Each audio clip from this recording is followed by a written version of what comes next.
It rained again, which is great. The rain has been amazing. I mean, look at how the garden is happy, but the weeds are really happy, which is kind of a problem because I have not been out here as much as I should be. Okay, pumpkins make me feel like I am just a rock star gardener. This might be my new favorite ground cover. We should cover the entire yard in pumpkins. And look, they're in there. Look at that. Look at that pumpkin. Wow.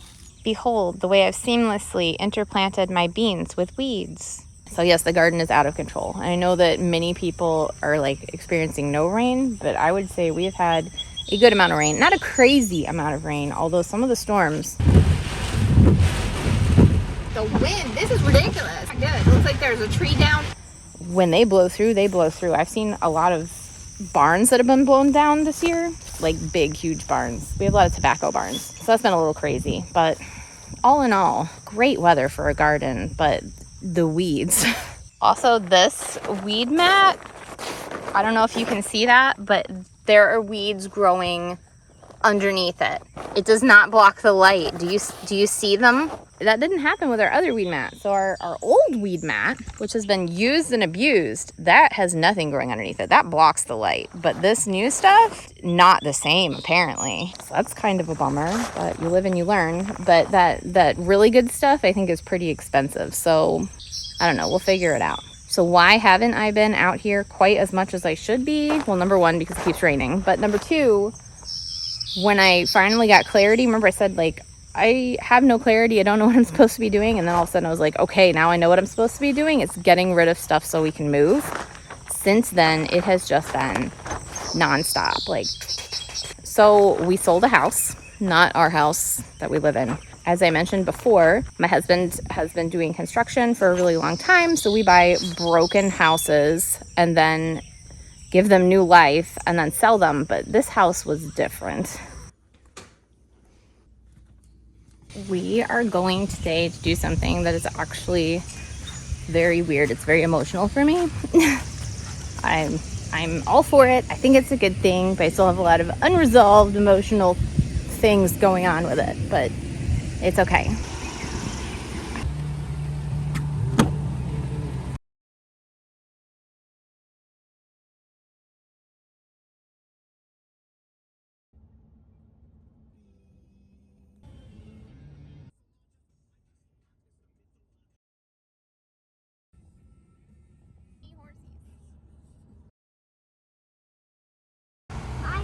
All right, we're here. This is where we were going. This house is a historic house. Built in like 1850, as far as people know. When I first saw it, I was like, oh my gosh, because I want to live in a historic house. That's like my dream, is to live in a historic house. And this house, when I walked in it, I was like, I want this house. I like this stuff. This is like the one where we stayed in Baltimore. I want to have a theme for all these rooms. Each one's going to get its own little theme.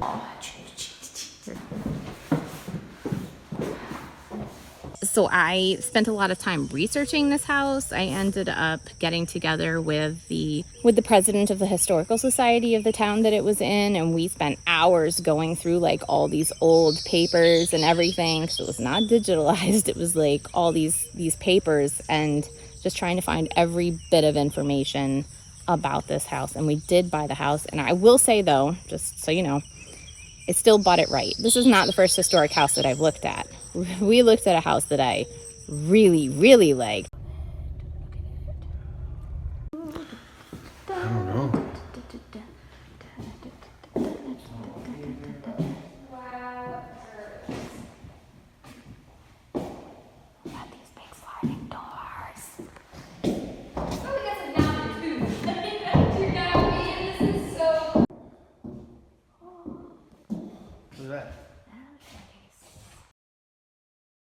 But the price was not right, so we did not buy it. I don't buy a house just because I love it, or I would buy every house that I ever saw. That's not what happens. But we did end up getting the house. And because I was like, well, I don't want to sell this house, I want to keep this house, I was like, we could turn it into an Airbnb. I think that could have worked. I really do. But the problem was is I was already emotionally invested. I bought furniture for this house. I bought artwork for this house. Even though I was setting it for an Airbnb, I had already picked out like which rooms my kids were going to sleep in. That's like... So then when 2020 was that when everything happened, you know, I pulled my kid from school. I didn't really pull him at first. It was just like, your kid, nobody's in school anymore. And then I was homeschooling and things just changed.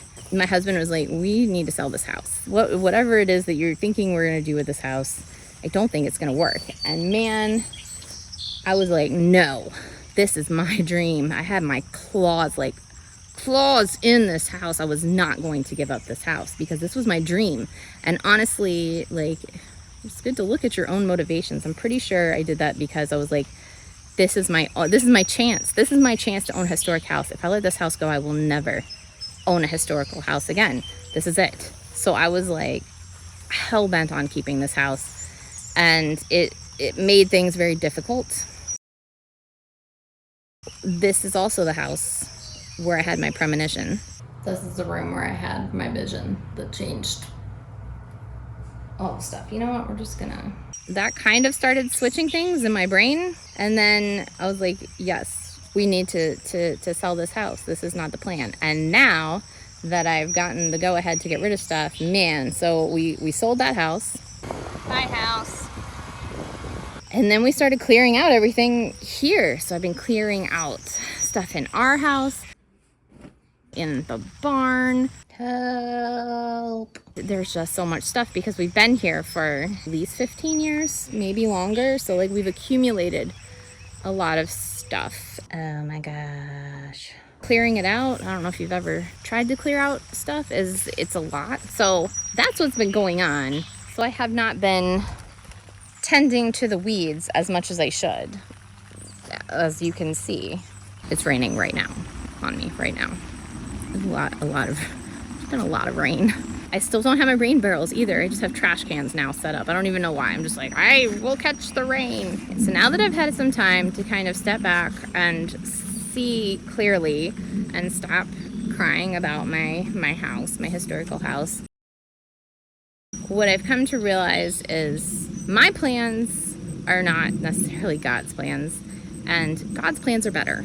I feel like normally you would tell this story with once you've already gotten to the end and you have like a beautiful historic home and you say, see how well it worked out, but that's not where we are.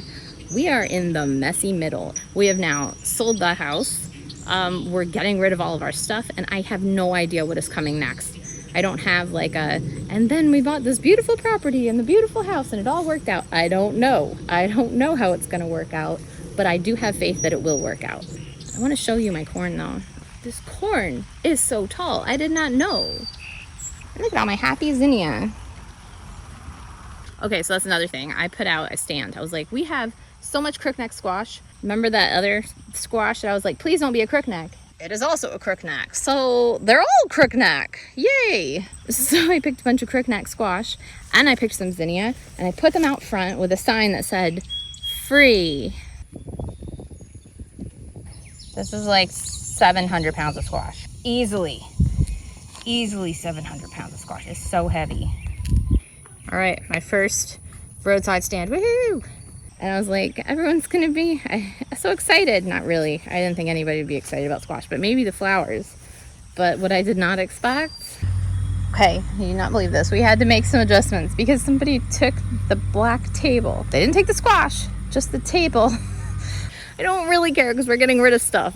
I should put it out and be like, would you like the others that match it? Because there's more. There's more where that came from. But I was like, they even put the squash on the ground. I was like, at least take some squash.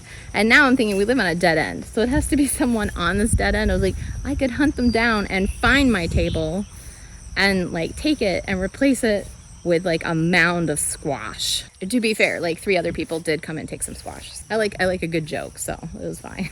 So basically, the moral of the story, that we haven't reached the end of the story yet, is maybe it's okay to put down your plans. If you were working towards something and it doesn't work out the way you thought, that doesn't mean that you failed, okay? It doesn't mean you failed. It just means that maybe that wasn't the plan, or maybe you carried out the plan.